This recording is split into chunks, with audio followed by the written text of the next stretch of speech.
आकाश और ओंकार दोनों की हम बात कर रहे हैं और कैसे अपनी शून्यता में इसके साथ एक होकर हम स्वयं को और उस परमात्मा को उपलब्ध हो जाते हैं और वही हो जाते हैं। एक मित्र ने मुझसे पूछा, जब आप कहते हैं कि हम ही ये हो गए, हम ही आकाश है, हम ही ओंकार हैं, बुद्धत्व भी यही है, तो क्या ये संभावना नहीं कि हम इतने अहंकार से भर जाएं कि जब हम में और परमात्मा में कोई भेद ही नहीं? मैंने उससे कहा, अगर शब्दों की बात करो, बौद्धिक तल से इसकी व्याख्या करो, तब तो अहंकार अवश्य हो सकता है कि मुझ में और परमात्मा में क्या कोई फर्क ही नहीं, मैं स्वयं भगवत्ता हूं। लेकिन जब ये अनुभव होता है तो उस अनुभव के बाद अहंकार की कोई जगह नहीं, क्योंकि अनुभव होने के बाद आप बचते कहाँ हो अहंकार करने के लिए। हाँ, अनुभव होने के बाद आप उस अनुभव को अपने जीवन में ना लाओ और संसार में इसी तरह मन के तल पर जीते रहो, तब तो जरूर अहंकार हो सकता है।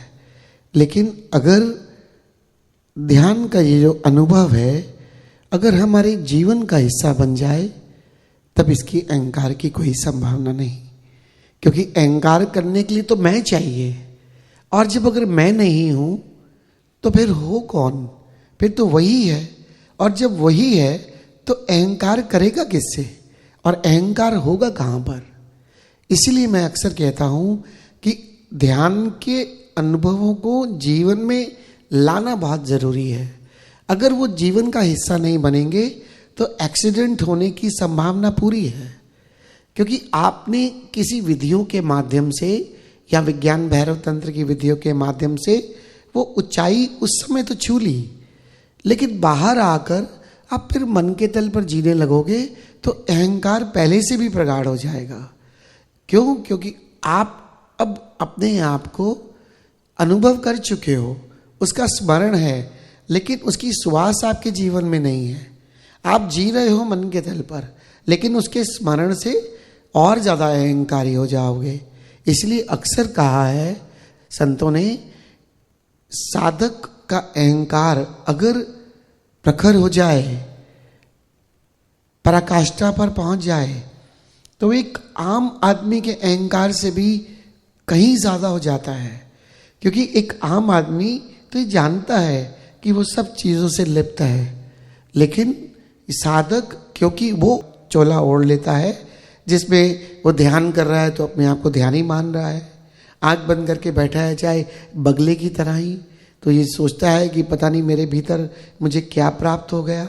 और किसी से बात करता है तो ऐसी ऐसी बातें करता है जो संसार में एक जो नॉर्मल व्यक्ति है उस तरह की बातें नहीं करता, तो अपनी छवि भी ऐसे बनाता है जैसे कुछ खास है। इसलिए अगर उसका अहंकार जो सूक्ष्म तल पर भी न मजबूत हो जाता है, फिर उससे मुक्त होना बहुत मुश्किल हो जाएगा। इसलिए शुरू ही करना, बात बुद्धत्व की नहीं, बात ये नहीं कि तुम भगवत्ता अपने आप को अनुभव कर ही चुके हो। जिस दिन ध्यान शुरू करो उसी दिन से छोटे छोटे अनुभवों को अपने भीतर लाना शुरू कर दो, उसे जीना शुरू करो, उसे जीने का जीवन का हिस्सा बनाओ, ताकि कोई बड़ा से बड़ा अनुभव भी हो तो it hardly matters to you, because अनुभव है, चाहे उसकी झलक थी चाहे वो पूर्ण है, फर्क क्या पड़ता है? क्या ग्लिम्पसेस हैं या बुद्धत्व का अनुभव है? फर्क क्या पड़ता है? आपका जीवन रूपांतरित हो रहा है, इससे फर्क पड़ता है। आप अपने जीवन में रूपांतरण कर रहे हो, इससे फर्क पड़ता है। ओशो का सारा जोर रूपांतरण पर है, बदलने पर है, जीवन शैली को बदलने पर है, जीवन जीने के तल को बदलने को पर है। ना मन के तल पर जियो, न शरीर के तल पर, न भावनाओं के तल पर। हाँ, इन तीनों तलों का प्रयोग कर सकते हो, इन तीनों को स्वामी बनकर इन पर जा सकते हो, विचरण कर सकते हो, लेकिन वहां घर नहीं बना सकते। अनकॉन्शियस होकर बेहोश होकर वहां पर नहीं बैठ सकते। इसलिए इस चीज को ठीक से समझना। कैवल्य का अनुभव भी होता है, अहम ब्रह्मास्मि, कई संतों को हुआ। लेकिन वो जो अहम ब्रह्मास्मि का उद्घोष है, वो अपने भीतर परमात्मा को अनुभव करते हुए परमात्मा का ही उद्घोष है कि मैं ब्रह्म हूं, लेकिन उसमें मैं नहीं है। जब आपके भीतर वही हो गया, आप अपने आप को उस विराट का हिस्सा जान रहे हो, या आप ये महसूस कर रहे हो ये सब तुम्हारे ही भीतर है, कोई भेद ही नहीं बचा, तो तुम्हारे भीतर परमात्मा होकर तुम्हारे भीतर है कि भीतर तुमने पहले आत्मज्ञान इसीलिए होता है कि अपने भीतर परमात्मा की अनुभूति की कि मेरा स्वरूप क्या है। मेरा स्वरूप ये आत्मा स्वरूप है, तो मैं तो वही मिट जाता है। जब मैं वही मिट गया तो फिर अहंकार बचेगा कहाँ से। लेकिन इसीलिए अगर पिक एंड चूज करोगे तो भटक जाओगे। ये जो जीवन शैली है पूर्णता से प्रेम, होश और आनंद की जीवन शैली है। पूर्णता से इन तीनों को जीवन में लाना होगा। और अगर प्रेमल हो गए, प्रेम पूर्ण हो गए, प्रेमी हो गए, वहां तो मिटने की कला है, वहां तो मिट ही जाओगे, तुम बचोगे नहीं। अगर तुम बचोगे नहीं तो अहंकारी होगे कैसे। लेकिन बात सिर्फ क्या है, शब्दों में इसका कोई तुम्हारे ऊपर रूपांतरण होने का कोई चांस नहीं है। इसको अनुभव करो और इसको जियो। अगर ये मात्र शब्द रह गए तो समय व्यर्थ होगा, बल्कि पहले से भी जीवन और बदतर हो जाएगा। इसलिए इस बात का बहुत ध्यान रखना। अहंकार, स्थूल अहंकार से सूक्ष्म अहंकार और ज्यादा खतरनाक है। और साधक का अहंकार अगर बच जाए तो वो इतना अहंकारी हो जाता है, एक आम इंसान की तरह भी नहीं होता। अपने आसपास बहुत बार आप देख सकते हो, बहुत लोग ध्यान करते हैं, लेकिन उनके भीतर इतना अहंकार कि वो किसी इंसान को भी इंसान नहीं समझते। संवेदनशीलता समाप्त हो जाती है, शब्दों का मायने समाप्त हो जाता है, शब्द सिर्फ शब्द बनकर रह जाते हैं। बहुत जगह पर ऐसा देखने को मिलेगा।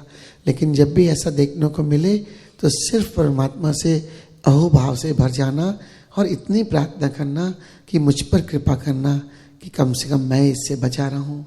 क्योंकि याद रखना, जो गुरु का और गोविंद का जो आशीर्वाद है या उनकी ब्लेसिंग्स हैं, वो ब्लेसिंग्स सिर्फ इतनी, चलना मुझे ही है, साधना मुझे करनी है, रूपांतरण के लिए मुझे ही अपना प्रयास करना है।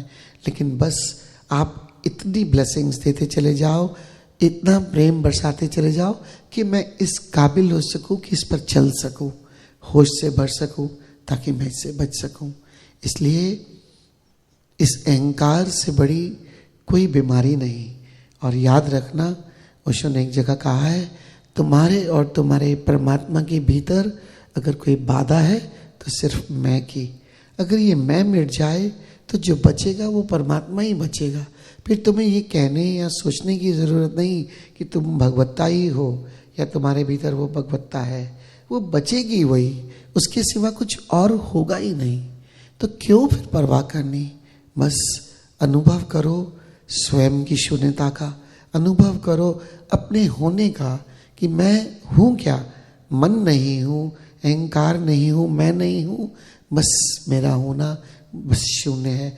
और जहाँ शून्य तुम्हारा होना है वहाँ कहीं बचने की वैसे भी कोई गुंजाइश नहीं बचती। वहाँ विचार नहीं है, वहाँ नकारात्मक भाव नहीं है, वहाँ तुम भी नहीं हो। जब पूर्णता से शून्य हो, उस शून्यता में सिवाय उससे जोड़ के कुछ बचता ही नहीं है। अपने भीतर इतने खाली हो जाओ, इतने प्रेम से भर जाओ, इतने अहोभाव से भर जाओ कि बस जीवन वही हो के जीने लगो। तो कोई संभावना नहीं है कि तुम्हारे भीतर अहंकार आएगा। ये चीज़ों को बचाओगे, दूसरी तरफ से अहंकार खड़ा हो जाएगा। जीवन शैली ऐसे बनाओगे तो यहाँ तक भी ख्याल नहीं आएगा कि अहंकार है क्या।